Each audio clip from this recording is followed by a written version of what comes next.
आलू पटल हरड़ डालीर रेसिपी आज बिना पियाज रसुण कम तेल मसला रे बनैबा।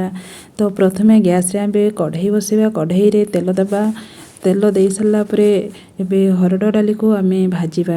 तो हरड़ डाली को प्रथमे धोईदेबा तापरे भाजीबा। हरड़ डालीर गोटे बास्ना आसीबो सेतिकी पर्यंत भाजीबा। तापरे पानी आमे दबा। पानी दे सारा परे हळदी गुंड दबा आ तापरे लूण दबा। लूण दे सारा परे आमे एबे सिजिया पई छाडी दबा। से भितरे आमे मसला प्रस्तुत करिबा।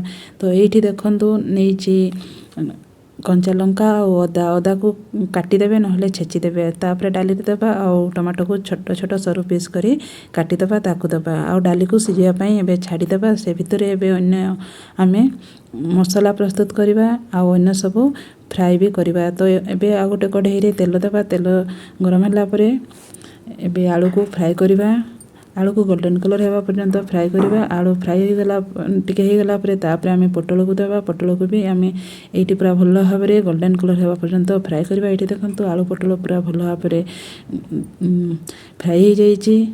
तो एपटे देखंतु डाली भी हमर पूरा भलो भाबरे सिजाईची। गोटा गोटा अछि आ पूरा भलो भाबरे सिजाईची। एबे जो फ्राई करके रखितबा आलू पटल को डाली रे देबा और मिक्स करिबा। आपण माने कम तेल मसला खाउछंती ताहले एही परि बनांतु। बहुत टेस्टी लागबो। बहुत भलो लागबो। पूरा नया रेसिपी।